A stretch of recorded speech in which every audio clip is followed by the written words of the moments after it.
Donc, shalom, shalom à tous les saints en Jésus-Christ, tous ceux qui ont part à la persécution, tous ceux qui persévèrent sur le chemin étroit, que le Seigneur Dieu Tout-Puissant nous soit favorable. Que le Seigneur Dieu Tout-Puissant puisse fortifier chacun d'entre nous et nous donner la force nécessaire de pouvoir combattre le bon combat de la foi et saisir la vie éternelle pour laquelle nous avons été appelés. Donc, shalom encore. Donc, nous allons poursuivre notre enseignement sur le thème intitulé « Les trésors de la maison de l'Éternel ». Donc, nous avions parlé des trésors comme étant un amas d'objets précieux, mis en réserve et souvent jugés comme très précieuses. Donc, il y a plusieurs de choses qui peuvent être précieuses à nos yeux. Vous voyez, ça c'est humainement. Nos enfants, notre femme peuvent être aussi des choses précieuses. Ce qui est précieux, c'est quelque chose qu'on garde, c'est quelque chose qu'on préserve, c'est quelque chose qu'on protège. Vous comprenez? Donc, ce sont des choses qui sont précieuses à nos yeux et nous devons veiller sur ces choses. Mais, bien entendu, ici, comme je vous ai dit, nous sommes en train de pouvoir nous édifier tout autour de la parole. Et la Bible nous dit que ces choses-là, nous allons prendre une écriture pour pouvoir continuer notre exhortation afin d'entrer dans notre thème. Nous allons prendre une écriture pour illustrer ça. L'écriture nous dit dans 1 Corinthiens chapitre 1, 1 Corinthiens chapitre 2 même je crois, 1 Corinthiens 2, je prends une écriture, ça ne va pas être le sujet de notre partage, mais ça peut nous aider par rapport à ce que nous venons de donner comme définition. Monsieur Larousse nous a aidé aussi à ce niveau-là. Ok? 1 Corinthiens 2, 1 Corinthiens 2, verset 4. Ma parole et ma prédication ne reposaient pas sur les discours persuasifs de la sagesse, mais sur une démonstration d'esprit et de puissance, afin que votre foi ne soit pas fondée sur la sagesse des hommes, mais sur la puissance de Dieu. Cependant, c'est une sagesse que nous prêchons parmi les parfaits. Sagesse qui n'est pas de ce siècle, ni des princes de ce siècle, qui vont être réduits à l'impuissance. Nous prêchons la sagesse de Dieu. Ah, ça j'aime. Parce que l'écriture là, il nous dit, nous prêchons la sagesse de Dieu. Ouais. C'est-à-dire, il y a la sagesse des hommes, mais il y a aussi la sagesse de Dieu. Ok? Donc, il dit, l'écriture dit, l'écriture dit la sagesse des sages parmi les parfaits, sagesse qui n'est pas de ce siècle, ni des princes de ce siècle qui vont être réduits à l'impuissance. Nous prêchons la sagesse de Dieu, mystérieuse et cachée, que Dieu avait prédestinée avant les siècles pour notre gloire. Aucun des princes de ce siècle ne l'a connu, car s'il l'avait connu, il n'aurait pas crucifié le Seigneur de gloire. Mais c'est comme il est écrit, ce que l'œil n'a pas vu, premièrement, ce que l'oreille n'a pas entendu, secondement, et ce qui n'est pas monté au cœur de l'homme, tout ce que Dieu a préparé pour ceux qui l'aiment. À nous, Dieu nous l'a révélé par l'Esprit, car l'Esprit sonde tout, même les profondeurs de Dieu. Qui donc parmi les hommes, c'est ce qui concerne l'homme, si ce n'est l'esprit de l'homme, comprenez, qui est en lui, comprenez. Donc de même, il dit quoi? De même, personne ne connaît ce qui concerne Dieu, si ce n'est l'Esprit de Dieu. Vous comprenez? Donc ici, bien que nous apportons des définitions selon Monsieur Larousse, qui ne sont pas mauvaises, je répète, parce que la Bible dit, ajoutez à votre foi la sagesse, à la sagesse la connaissance. C'est-à-dire la connaissance n'est pas mauvaise, mais il ne faudrait pas en fait faire de cette connaissance-là, c'est-à-dire une philosophie, bâtir les gens sur la sagesse humaine, parce que la sagesse humaine ne transforme personne. La sagesse humaine n'est pas qualifiée, c'est-à-dire la chair et le sang n'est pas qualifié pour les choses du royaume. Non. Parce que la chair et le sang ne peuvent pas hériter le ciel. C'est-à-dire que quand nous prêchons, nous devons ramener en fait des choses d'en haut, vous voyez, et les communiquer. Vous voyez, c'est ça le rôle de la prédication. C'est-à-dire ce n'est pas une sagesse humaine comme par exemple le font les théologiens. Vous voyez, les théologiens, eux, ils prêchent la sagesse humaine. Vous voyez, mais la sagesse de Dieu, c'est la sagesse qui vient de l'Esprit de Dieu. Parce que personne ne connaît les choses de Dieu si ce n'est l'Esprit de Dieu. Voilà pourquoi, bien que nous prenions des définitions, mais nous devons toujours apporter la sagesse aussi qui vient de Dieu. Pourquoi? Pour pouvoir édifier. Parce qu'on ne peut pas bâtir dans la sagesse humaine. Si on bâtit dans la sagesse humaine, on détruit. Dieu n'est pas là. Oui. Bien qu'on peut ramener une pensée, mais il faudrait faire attention de toujours faire en sorte que la pensée que tu poses là puisse s'accorder, puisse marcher de pair avec la pensée que tu vas poser par l'esprit. C'est très important ces choses. Voilà pourquoi beaucoup sont emportés aujourd'hui, oui, par la sagesse humaine, et ils pensent que par cette sagesse humaine-là, ils peuvent transformer quelqu'un. On ne change pas quelqu'un par la sagesse humaine. Parce que l'homme, il est strictement interdit qu'il ramène sa pensée. Ouais. Mes pensées ne sont pas vos pensées, mes voix ne sont pas vos voix. Okay? Voilà pourquoi il faut toujours rechercher la pensée de l'esprit pour pouvoir la communiquer à l'Église. Parce que nul ne peut donner une semence à l'Église si ce n'est lui-même le roi qui peut apporter sa semence. Ouais? Parce que tout ministre, toute personne qui prêche la parole, lui n'a pas de semence. Okay? Donc c'est très important. Et la semence, c'est la parole de Dieu. Donc nous avançons. De même, personne ne connaît les choses de ce qui concerne Dieu, si ce n'est l'Esprit de Dieu. Or, nous n'avons pas reçu l'Esprit du monde, mais l'Esprit qui vient de Dieu, afin de savoir ce que Dieu nous a donné par grâce. Et nous en parlons non avec des discours qu'enseigne la sagesse humaine, mais avec ce qu'enseigne l'Esprit, en expliquant les réalités spirituelles à des hommes spirituels. Voilà pourquoi ces choses, on ne peut pas les donner aux chiens, mais on doit les donner aux saints. Ouais, parce que si tu les donnes aux chiens, eux, ils vont fouler en fait ces choses-là. Hein, ils vont fouler aux pieds ces choses-là. Pourquoi? Parce qu'ils n'ont pas conscience que c'est une richesse que nous sommes en train de leur communiquer. Mais les saints, vous voyez, ceux qui ont été sanctifiés en Christ Jésus, eux ont en fait cette connaissance-là. Eux ont cette conscience-là que ces choses-là qu'on m'apporte, c'est une richesse pour mon âme. Ok? Et cette même richesse pour l'âme peut aussi développer aussi des richesses dans la chair. Parce que l'Écriture dit, je désire que tu sois en bonne santé, que tu prospères à tous égards, comme prospère l'état de ton âme. C'est-à-dire la prospérité de l'âme engendre ou bien entraîne la prospérité aussi matérielle. Vous voyez? Dieu peut tout.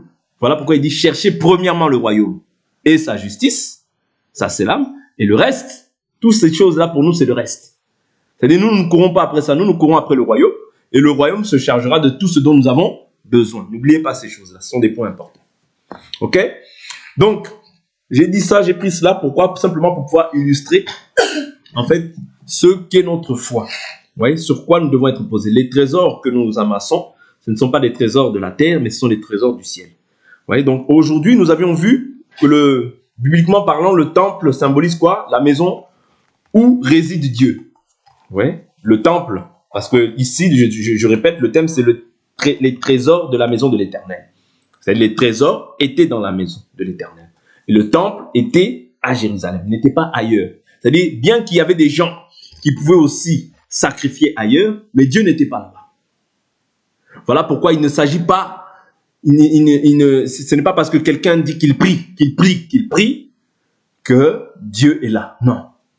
Dieu est là, nous avions toujours vu, lorsque le modèle est respecté. Ça, je pense que vous connaissez maintenant ces aspects-là en long et en large. Oui, donc, c'est le modèle qui détermine la véritable adoration. Parce que les prophètes de Baal aussi priaient, mais Dieu n'a pas répondu. Et quand Élie a rétabli le temple, quand Élie a rétabli l'autel, la gloire de Dieu s'est manifestée. Dieu a répondu par le feu. Ok? Donc ça, je pense que vous connaissez ces choses-là. Donc il dit, donc on dit que le temple symbolise la maison de Dieu. Dieu réside dans cette maison. Ok? Donc dans le temple, dans la maison de l'Éternel, il y avait des chambres où résidaient les trésors. Et Dieu faisait des promesses à Israël que le jour où, dès lors vous garderez ma loi, vous serez la tête, non la queue, vous aurez la domination sur vos ennemis, ils viendront par un seul chemin, ils s'enfuiront par sept chemins. Ça, c'était quand Israël était dans la volonté de Dieu. Mais dès lors Israël, en fait, était asservi à ses adversaires, dès lors où Israël était dominé par ses ennemis, voyez, alors à ce moment-là, on comprenait facilement, les nations même pouvaient comprendre que ils ont désobéi à la loi de leur Dieu. Voyez, ils ont désobéi à la loi de leur Dieu. Donc c'est ce que nous avons essayé de voir en long et en large par la grâce de Dieu dans le premier point. C'est-à-dire que le temple représentait, je répète, la gloire de Dieu. C'était ça qui faisait la fierté des Israélites. Le culte, le temple, toutes ces choses-là. Vous voyez, ça faisait la fierté des Israélites. C'était comme la gloire des Israélites. Mais maintenant, dès lors où ils perdaient en fait la vie du culte, parce qu'en fait, toute leur vie tournait en fait tout autour du culte. Parce que le temple, c'était là où il y avait le culte, c'était là où il y avait la faveur de Dieu, c'était là. Souvenez-vous quand Salomon il a fait la dédicace du temple, il a dit que si ton peuple sur lequel ton nom est invoqué revient à toi, s'humilie, qu'ils aient péché contre toi et qu'ils reviennent à toi et s'humilient, tu pardonneras leurs péchés. Ouais? C'est-à-dire que tout était résumé par rapport au temple. La vie d'un Israélite est tournée tout autour du temple. Voilà pourquoi nous aussi, au jour d'aujourd'hui, nous devons ramener cette pensée-là maintenant en Christ pour comprendre comment est-ce que maintenant, nous, notre vie, n'étant pas israélite selon la chair, mais étant un juif spirituellement, parce que le juif, ce n'est pas celui qui en a les apparences, mais le juif, c'est celui qui l'est selon l'esprit. Ouais? Mais la marche d'Israël, étant une ombre, nous montre aussi, nous, dans la réalité, comment est-ce que nous devons marcher. Est-ce que vous comprenez? C'est-à-dire que le temple, c'était vraiment ce qui était au centre de la vie de tout juif. Okay? Maintenant, quand le temple était détruit, l'ennemi venait, il ravageait en fait tout ce qu'il y avait dans le temple, tout ce qui était sacré, tout ce qui était l'or, les ustensiles, tout ça, l'ennemi le prenait. On peut prendre une écriture pour pouvoir illustrer ce que nous sommes en train de dire, sinon on va simplement parler. C'est aussi très important que nous apportons des écritures. De Chroniques, prenons 2 Chroniques, je crois chapitre 36, 2 Chroniques, chapitre 36. On va essayer de voir comment est-ce que cela se passait lorsque ils étaient maintenant asservis à leurs ennemis. 2 Chroniques 36, vous y êtes? 2 Chroniques 36.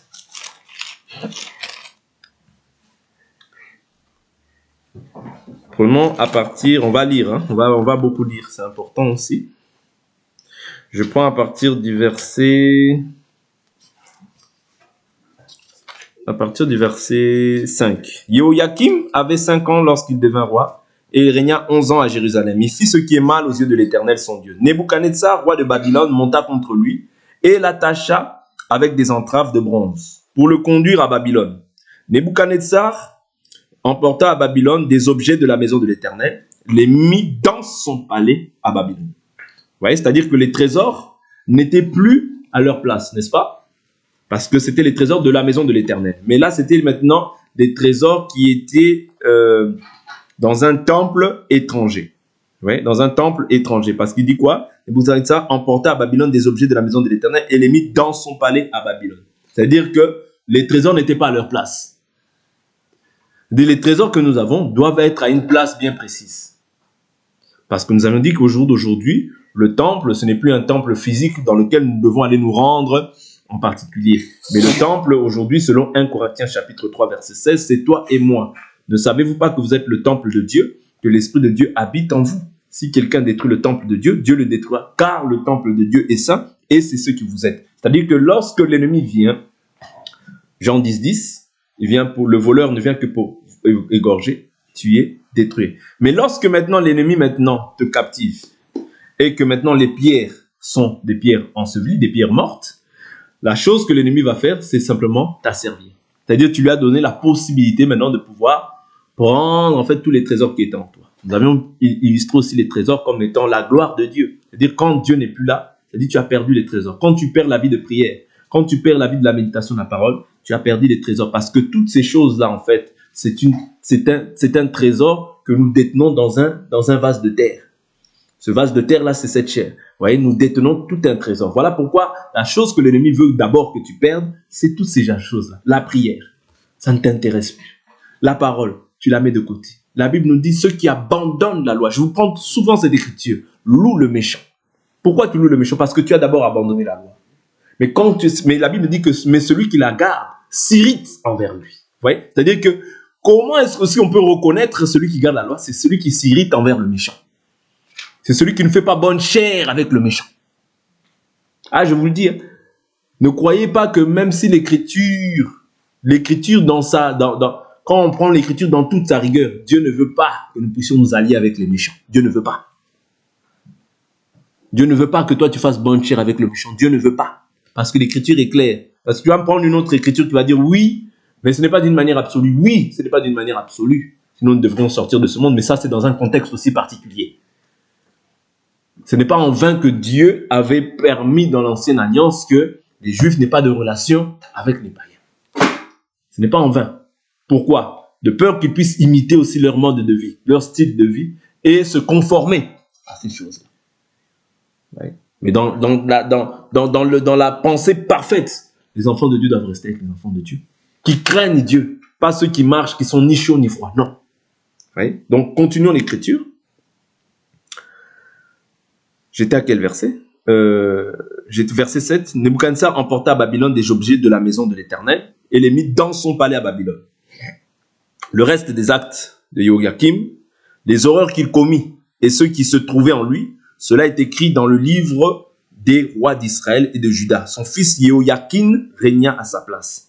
Jéhoiakim avait 8 ans lorsqu'il devint roi et il régna 3 mois et 10 jours à Jérusalem. Il fit ce qui est mal aux yeux de l'Éternel. Vers le nouvel an, le roi Nebuchadnezzar le fit amener à Babylone avec des objets précieux. Avec les objets précieux. C'est-à-dire qu'il est parti en déportation. Il l'a ramené, mais avec des objets comment? Précieux. De la maison de l'Éternel. Et les objets précieux sont dans la maison de l'Éternel.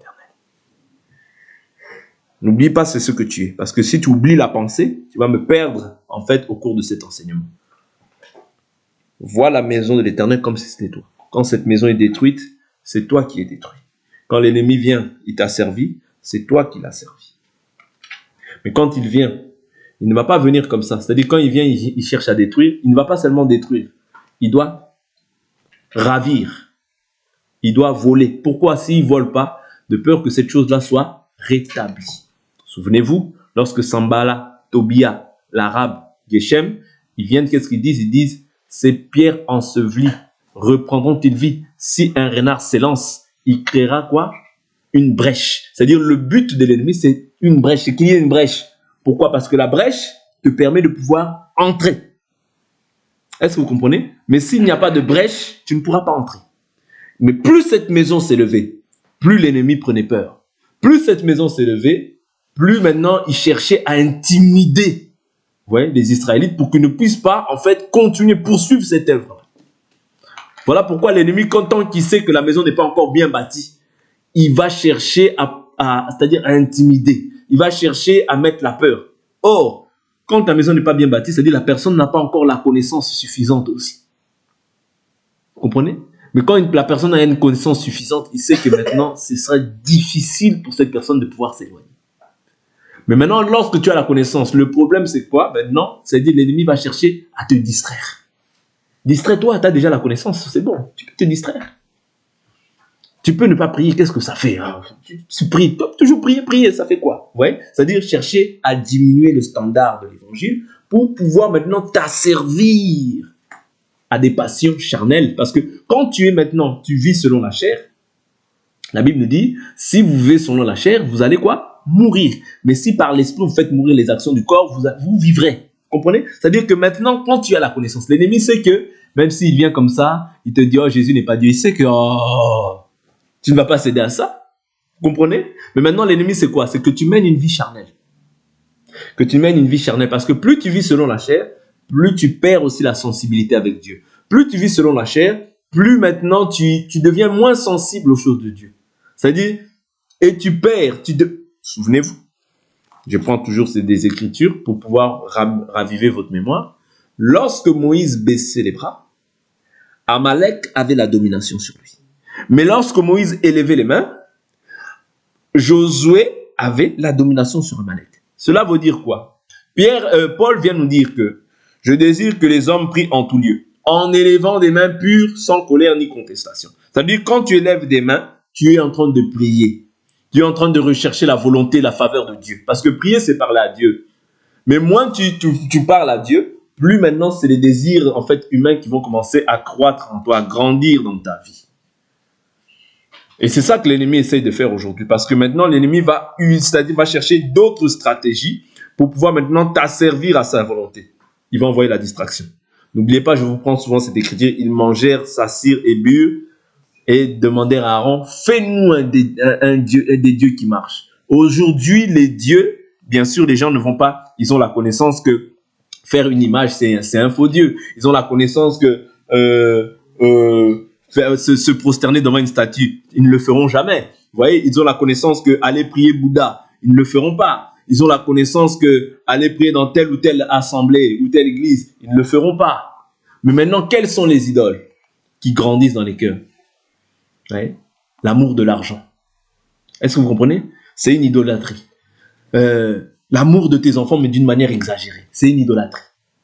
Ouais. Je ne dis pas que tu ne dois pas aimer. Tu dois aimer, mais tu ne peux pas aimer plus que Dieu. C'est-à-dire que tu commences à diminuer le standard de l'évangile. Tu commences à diminuer ta vie de prière. Tu commences à diminuer ta vie de sanctification. Tu commences à normaliser le mal, appeler le mal bien, le bien mal, appeler les ténèbres lumière et la lumière ténèbres. Tu commences à être en abomination à l'Éternel. Ouais. Parce que quand tu n'es plus dans cette parole, Jésus dit bien, si vous demeurez en moi, mes paroles demeurent en vous, vous êtes mes disciples. Ça veut dire qu'il y a, dans le fait de demeurer, il y a une insistance. Ouais, il y a une insistance, une constance à avoir. Pourquoi? Parce que si tu ne demeures pas, tu es dehors. Et si tu es dehors, tu es avec le monde. Tout en croyant, c'est-à-dire tu gardes l'image de Jésus, mais c'est-à-dire Jésus ne prend plus plaisir à toi parce que tes pensées sont souillées. Voilà pourquoi l'Écriture nous dit, purifiez-vous de toute souillure de l'esprit, mais de la chair. Ça veut dire que là, tu peux être, oui, tu as prié, mais est-ce que tes pensées sont pures? Parce que celui qui ne prie pas, même s'il dit je suis chrétien, mais ses pensées sont toujours remplies de méchanceté. Je vous assure. Hein. Voilà pourquoi Ananias et Saphira, comme ils n'étaient pas dans la, c'est-à-dire avec dans la communauté, c'est-à-dire ils peuvent facilement se rassembler pour pouvoir mentir contre Dieu. Mais quand tu es constamment dans la présence de Dieu, quand tu es perpétuellement dans la présence de Dieu, ces pensées peuvent monter dans ton cœur, mais elles seront facilement chassées. Pourquoi? Parce que tu te dis non, moi je suis un enfant de Dieu, je ne peux pas agir ainsi. Vous comprenez? Comment Satan a-t-il rempli ton cœur? Ce n'est pas à des hommes que tu as menti, mais c'est à Dieu. C'est-à-dire que quand quelqu'un n'est pas dans une vie de prière, bien qu'il peut avoir l'apparence de chrétien, mais son cœur va être rempli en fait des désirs du monde, rempli de méchanceté, rempli d'animosité, rempli de haine. Parce que là où est ton cœur, c'est là où aussi est ton trésor. Est-ce que vous comprenez? Voilà pourquoi aujourd'hui le diable sait que tu as la connaissance de certaines choses. Il y a des choses que tu ne feras pas, oui, mais il va remplir ton cœur de quelque chose. Mange à l'excès. Fais-toi plaisir. Voilà pourquoi cette chair, je vous dis toujours que cette chair, si tu fais trop plaisir à cette chair, crois-moi, tu vas petit à petit t'éloigner du Seigneur. Parce que cette chair, elle ne doit pas prendre plaisir à ta manière de vivre.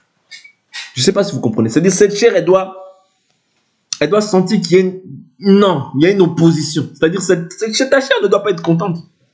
Quand tu réjouis trop ta chair, sache que tu es aussi en train de, je ne dis pas prendre soin, comprenez-moi bien, mais quand tu es vraiment, ta chair se plaît, oui, tu vas être une personne aussi qui est replaît, une personne qui est, vous voyez, en bon point, c'est des fois un mauvais signe. Je vous dis la vérité parce que l'embonpoint, vous voyez, quand on voit par exemple le prophète Élie, le sacrificateur Élie, vous voyez, c'était un homme qui était gras. C'était un homme qui était en embonpoint. C'est simplement pour vous dire que cette chair, on la maltraite. On la maltraite pourquoi? Pour ne pas répondre à ses désirs. Parce que dans cette chair, c'est là où résident les désirs. C'est cette chair-là qui va te dire, non, mais prier, encore. C'est cette chair. Ouais. C'est dans cette chair que tu vas, c'est-à-dire, plus tu marches selon cette chair, moins tu vas t'attacher aux choses.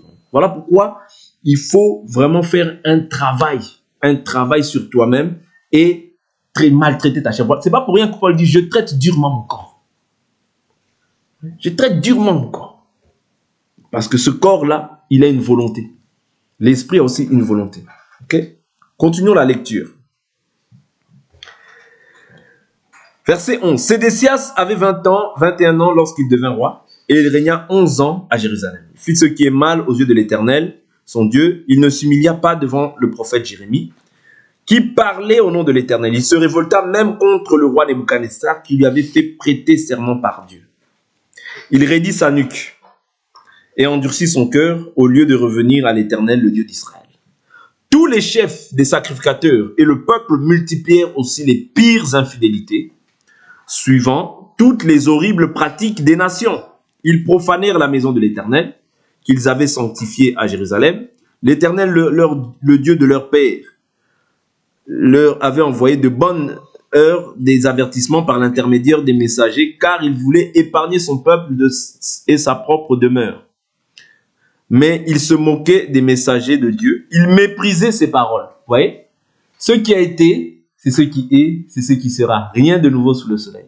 Aujourd'hui, quand on annonce cette parole, les gens se moquent, les gens rigolent, les gens se disent « Oh, ouais, oh, on a le temps. » Ah, le temps t'appartient. Le temps t'appartient, le temps ne t'appartient pas. Vous voyez? C'est la même chose, c'est le même esprit qui règne aujourd'hui. Les moqueries, les railleries. Mais Dieu est juste. Un jour, il fera abattre aussi son jugement. Ouais. Donc, il dit par l'intermédiaire de ces messagers, car il voulait épargner. C'est-à-dire, quand il y a un messager qui vient, c'est Dieu veut t'épargner, en fait, la mort. Mais quand toi, tu ne comprends pas, tu vas t'en prendre au messager. Tu vas t'en prendre à la personne. Tu vas te dire, ah, il croit qu'il est qui? Il croit que quoi? Il croit qu'il n'y a que lui. Il croit que... Vous voyez, ça, c'est vraiment le diable qui suscite en toi ce désir. Mais si tu comprends, si tu es sensible, tu comprendras que non, c'est Dieu qui veut m'épargner la mort. Parce qu'il y a une mort à venir. Mais il y a une seconde mort qui est la mort éternelle. Et si tu ne veux pas subir ça, tu dois te conformer à la parole. Ne cherche pas à aller à gauche, à droite. Conforme-toi à la parole, c'est tout. Le joug de l'Éternel est léger. Quand tu veux commencer à ramener des raisonnements, c'est le diable qui entre dans ton cœur. Oui, mais c'est dur. C'est pas dur. Dieu a dit c'est facile. Toi, maintenant, accepte sa volonté et tu verras sa gloire dans ta vie. C'est tout. Tout ce qu'on ajoute, ça vient du diable. C'est dur, mais. Mais. Non, Dieu a dit c'est facile, c'est facile. Toi, accepte. C'est tout. Mais il se moquait, verset 16, des messagers de Dieu. Il méprisait ses paroles et se raillait de ses prophètes. Jusqu'à ce que la fureur de l'Éternel. Vous voyez, il y a un temps pour tout. Il y a un temps où Dieu permet d'exhorter, mais il y a un temps où Dieu aussi va commencer maintenant à châtier. Mais nous ne sommes pas dans ce temps-là, par la grâce du Seigneur. Mais Dieu use de patience, voulant que tous les hommes parviennent à la connaissance et à la repentance et à la connaissance de la vérité. L'Éternel contre son peuple montre soit sans remède. Alors l'Éternel fit monter contre eux le roi des Chaldéens et tua par l'épée leurs jeunes gens dans leur temple. Il n'épargna ni le jeune homme, ni la jeune fille, ni le vieillard, ni l'homme aux cheveux blancs. Il livra tout entre ses mains. Nebuchadnezzar emporta à Babylone tous les objets de la maison de Dieu, grands et petits, les trésors de la maison de l'Éternel et les trésors du roi et de ses ministres. Ils brûlèrent la maison de Dieu, ils renversèrent la muraille de Jérusalem, ils livrèrent au feu tous ses donjons et détruisirent tous les objets précieux. Nebuchadnezzar déporta à Babylone ceux qui échappèrent à l'épée. Ils furent assujettis à lui ainsi qu'à ses fils, jusqu'à la domination du royaume de Perse, afin que s'accomplisse la parole de l'Éternel prononcée par la bouche de Jérémie. Ouais, Dieu envoie, c'est-à-dire Dieu ne fait rien. Ça c'est Amos 3. Dieu ne fait rien sans pour autant avoir annoncé ces choses-là à ses serviteurs les prophètes. C'est-à-dire avant que Dieu, pour que Dieu soit reconnu juste, et pour que toi-même aussi tu puisses dire, c'est-à-dire que quand même, si la colère de Dieu t'attrape, pour que Dieu soit reconnu juste, il doit d'abord te prêcher la parole. Et quand tu t'endurcis à cette parole, quand tu persévères, il y aura maintenant un jugement qui va s'abattre sur ta vie. Voilà pourquoi on ne se moque pas de Dieu. Ce qu'un homme sème, il va le moissonner.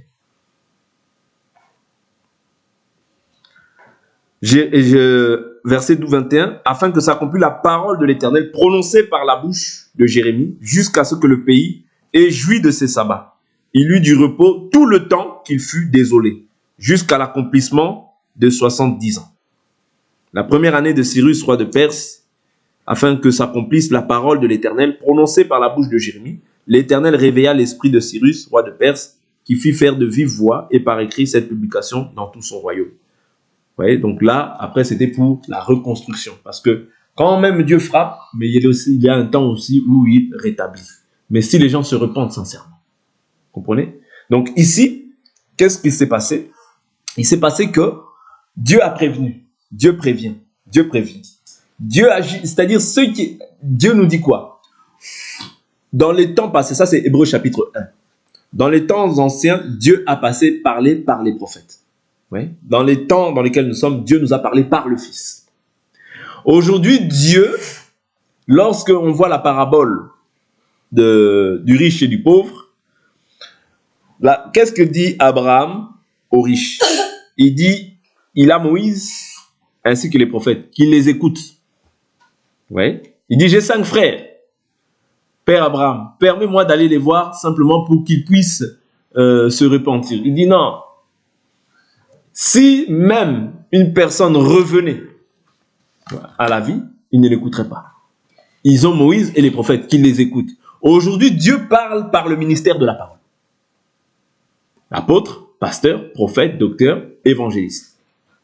C'est-à-dire que quand toi tu n'écoutes pas ces choses-là, quand toi tu t'opposes, en réalité tu ne t'opposes pas à une personne. Jésus dit, celui qui vous écoute m'écoute. Celui qui vous rejette me rejette. Et celui qui me rejette, rejette celui qui m'a envoyé. C'est-à-dire quand toi tu rejettes cette parole, tu rejettes Jésus. Et quand tu rejettes Jésus, c'est quoi? C'est un jugement qui doit s'abattre sur ta vie. Parce que tu rejettes en fait le dessein, le plan de Dieu. Souvenez-vous, les pharisiens, lorsque Jésus vient, il y a une écriture qui dit que en acceptant, voilà, c'est-à-dire les pharisiens n'avaient pas accepté le baptême de Jean-Baptiste. Le fait qu'ils n'aient pas accepté le baptême de Jean-Baptiste, l'écriture nous dit qu'ils ont refusé le dessein de Dieu. Le dessein, c'est le plan. C'est-à-dire que Dieu, lorsqu'il vient, il t'annonce cette parole, c'est-à-dire qu'il y a aussi un plan. Or, quand toi, tu ne te conformes pas à cette parole, c'est-à-dire que tu annules le dessein de Dieu pour ta vie.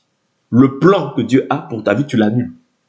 Et il est possible que Dieu t'ait appelé, il est possible que tu aies des promesses, mais les desseins, ouais, tout dépend maintenant du comportement que tu manifestes vis-à-vis de cette parole. Tu te conformes, Dieu t'appuie. Tu ne te conformes pas, Dieu te résiste. Et plus tu résistes à Dieu, Dieu maintenant va déverser un jugement sur ta vie. Voilà pourquoi il est terrible de tomber entre les mains du Dieu vivant. Repentons-nous, réformons nos voies pour que Dieu soit glorifié dans nos vies. Dans tout ce que nous faisons, Dieu doit être glorifié. On ne se moque pas de Dieu. Ce qu'un homme sème, il va le moissonner. Les trésors, c'est une richesse qui n'était pas réservée. Mais nous les avons obtenus par grâce. Nous n'étions pas la nation choisie, mais nous étions prédestinés selon le plan de Dieu. Mais la prédestination selon le plan de Dieu, l'appel de Dieu, n'anéantit pas la sainteté. Celui qui est saint doit se sanctifier davantage. Parce que tu as reçu ces trésors. Pour d'autres, ils ont été endurcis et incrédules. C'est-à-dire Dieu a permis que toi, tu sois greffé à l'olivier franc, car par ta nature, tu étais olivier sauvage. Dieu t'a greffé à l'olivier franc. Et la gloire de Dieu, maintenant, aujourd'hui, est sur toi. Mais à condition que tu ne demeures pas aussi incrédule. Parce qu'eux aussi ont été incrédules, eux ont été achoppés. Quand je parle de eux, je parle d'Israël. Ont été achoppés. Toi, aujourd'hui, qui es église, tu es maison de Dieu. Tu es temple de Dieu. Oui. Dieu habite en toi par son esprit, mais Dieu doit être sanctifié dans tout ce que tu fais. Et ne rejette pas cette parole, parce que en rejetant cette parole, tu ne rejettes pas un homme, mais tu rejettes Dieu qui t'a aussi donné son Saint-Esprit. Quand Dieu te donne son Saint-Esprit, il attend de toi aussi que tu sois digne de ce nom à tous égards. Sinon, ouais, ce qui est aussi arrivé à Israël, t'arrivera aussi par la suite des temps. C'est-à-dire que le fait qu'ils aient désobéi a suscité, c'est-à-dire Dieu a permis que les prophètes viennent. Quand Dieu permet que les prophètes viennent, ce n'est pas pour te tuer, non, parce que la Bible nous dit que lorsqu'il attriste, il a aussi compassion. C'est-à-dire la compassion de Dieu est toujours dans la vie de la personne qui sait se repentir. Dieu déverse sa compassion. Dieu ramène son peuple à sa volonté. Mais néanmoins, Qu'est-ce que Dieu attend? Que tu marches maintenant d'une manière qui est conforme à sa volonté. Pourquoi? De peur que l'ennemi puisse t'asservir. Ce n'est pas la volonté de Dieu que l'ennemi puisse t'asservir. La volonté de Dieu, c'est que tu restes debout. Mais quand maintenant, toi, tu regardes le modèle des nations, quand tu regardes, c'est-à-dire quand tu regardes les pratiques des nations, oh, ces choses-là sont belles. Moi aussi, maintenant, il faut que je fasse ça. Si je ne fais pas, qu'est-ce qu'on va dire? Qu'est-ce qu'on va dire de moi? Tu regardes au modèle du monde. N'oubliez pas, c'est ça qui a fait la perte d'Israël. Dieu leur a donné un roi, mais dans sa colère. Vous voyez? Quand tu regardes le modèle des nations, tu attires la colère de Dieu sur ta vie. Parce que tu te conformes au siècle présent. Dieu ne veut pas le conformisme. Il te veut différente. Même si dans ce monde-là, on te trouve dépassé. Accepte pour Dieu. C'est ça ta croix. Tu te charges de ta croix pour la gloire de Dieu. Parce que Dieu veut te distinguer. Tu n'es pas comme tout le monde. Tu as de la valeur aux yeux de Dieu. Tu as de la valeur aux yeux de Dieu. Et cette valeur-là, c'est qu'il te distingue, que tu sois différent. Mais tout le monde veut être comme tout le monde. Tout le monde veut ressembler à tout le monde. Non, non, non. On a une identité. Notre identité, c'est de celle du ciel, pas celle de la terre. Pas celle de la terre. Là où il y a les insanités, là où il y a l'impudicité, là où il y a des mauvais langages, là où il y a des... Tu ne sais même plus distinguer une personne, son visage. Non, non, non, non, non. Tout ça, c'est à mettre à la poubelle. Nous sommes de Dieu. Le monde entier est sous la puissance du malin. Nous sommes de Dieu. Dieu ne peut pas accepter que son temple devienne le temple des démons. Parce que Jésus dit, le prince de ce monde vient, il n'y a rien de lui en moi. Comment toi maintenant tu sais que tu es le temple de Dieu? Jésus habite en toi, mais tu prends les trucs de démons, tu les ramènes dans ta maison. Donc tu n'es pas le temple de Dieu. Soit tu es du Dieu, soit tu es du diable. Choisissez qui vous voulez servir. Choisissez. Soit on sert Dieu, soit on sert le diable. Mais tu ne peux pas servir 2 maîtres à la fois. Un coup, tu es emporté par l'autre maître. Un coup, tu es épris des amours de l'autre maître. Un coup, tu veux garder la vie de l'autre maître et tu veux aussi servir l'autre maître. Non, ça ne fonctionne pas comme ça. Ça ne fonctionne pas comme ça. Dieu ne peut pas agréer tes voies tant que tu demeures dans cette posture. Dieu ne peut pas agréer tes voies. Quelle femme accepterait d'être deuxième femme? Quel homme accepterait d'être deuxième homme? Quel homme? Alors Dieu qui nous a créés. Toi, tu prends des choses qui appartiennent à l'ex-mari. Tu dis, bon, je peux amener ça. Tu veux essayer de corrompre Dieu. On ne corrompt pas Dieu. On se conforme à la volonté de Dieu. On ne corrompt pas Dieu. Ce que Dieu a déclaré impur, toi déclare-le impur. Ce que Dieu a déclaré pur, vois-le comme pur. Pourquoi tu veux garder les trésors? Oui. Tu veux garder les trésors. Ah oui, quand tu as un trésor, tu le gardes précieusement. Oui. Dieu en nous, Christ en nous, c'est l'espérance de la gloire. Christ en nous, c'est la plus grande des richesses que tu puisses avoir trouvées sur cette terre. Toutes les fausses richesses terrestres, tout ce que nous pouvons voir qui peut sembler être comme une forme de gloire, ce ne sont que des vanités. Proverbe nous dit que la beauté est vaine. La femme qui craint Dieu, c'est celle qui sera louée. La beauté est vaine, passagère. La femme qui craint Dieu, c'est celle qui sera louée. Quand Jésus dit, ce que j'ai contre toi, ce que j'ai contre toi. Ouais. C'est-à-dire, Dieu a des choses contre nous, mais Dieu use de patience. Pourquoi? Mais il ne faut pas croire que la patience de Dieu est éternelle. Parce que quand tu entends, Dieu permet encore que tu entendes. Dieu permet encore que tu entendes. Tout ça, si tu ne te repens pas, c'est un jugement par la suite. Je vous dis la vérité, c'est un jugement par la suite. Voilà pourquoi, quand nous entendons, ne nous disons pas que bon, de toute manière, Dieu sait. Non, Dieu ne sait pas. Dieu sait sa parole. Moi, l'Éternel, Jérémie, je suis derrière ma parole pour l'accomplir. Vous comprenez? C'est très important. Pourquoi nous disons ça? Afin de conserver. Afin que l'ennemi n'ait rien à pouvoir. C'est-à-dire que l'ennemi n'ait pas à nous accuser auprès du Père. Oui. Que l'ennemi n'ait pas à pouvoir. C'est-à-dire que nous ne laissions pas l'avantage à l'ennemi dans nos vies. Et pour ne pas laisser l'avantage à l'ennemi dans nos vies, il faut conserver la vie de la sainteté. conserver la vie de prière, conserver cette vie de parole. Parce que plus tu médites cette parole, plus tu vas voir, sans forcer, les choses du monde vont s'éloigner de ta vie. Vont disparaître. Il y a des choses que tu ne vas pas forcer, ça va tomber. Parce que la Bible nous dit, vous connaîtrez la vérité et la vérité vous affranchira. Le rôle de cette vérité, le rôle de cette parole, c'est de nous rendre libres, que nous soyons libres, que nous ne soyons plus esclaves de quoi que ce soit. Parce que la Bible nous dit, si le Fils vous affranchit, vous serez réellement libre. C'est-à-dire, il y a des gens qui pensent être libres, mais qui ne le sont pas encore réellement. Il y a la liberté, mais il y a la véritable, il y a la réelle liberté. Vous voyez? Parce que le Fils veut réellement t'affranchir. Mais tout dépend aussi de ta posture à toi. Tu ne peux pas clocher des deux côtés. Non. Sinon, tu es encore asservi par l'autre adversaire.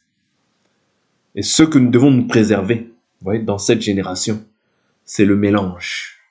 Le mélange. Un peu du monde, un peu de Dieu. Non, ça ne fonctionne pas comme ça. Ça ne fonctionne pas comme ça. Que Dieu nous donne la force. Et cette force, elle est déjà en toi. Parce que Dieu ne peut pas te demander quelque chose pour lequel tu n'as pas la capacité de pouvoir dominer. Non. Dieu demande quelque chose quand il sait que toi, c'est-à-dire avant qu'il te demande, il sait qu'il a déjà mis en toi la capacité de pouvoir triompher sur cette chose. Est-ce que vous comprenez? Comme je vous prends toujours des exemples, je ne peux pas donner une voiture à mon fils parce que je sais qu'il n'est pas en âge de pouvoir conduire. Mais quand Dieu te demande quelque chose, il a déjà mis en toi cette capacité-là.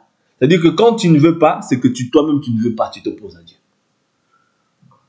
Et celui qui s'oppose, l'Écriture nous dit qu'il attira un jugement sur sa vie. Amen, que Dieu nous bénisse, on s'arrête là pour aujourd'hui et on va prier.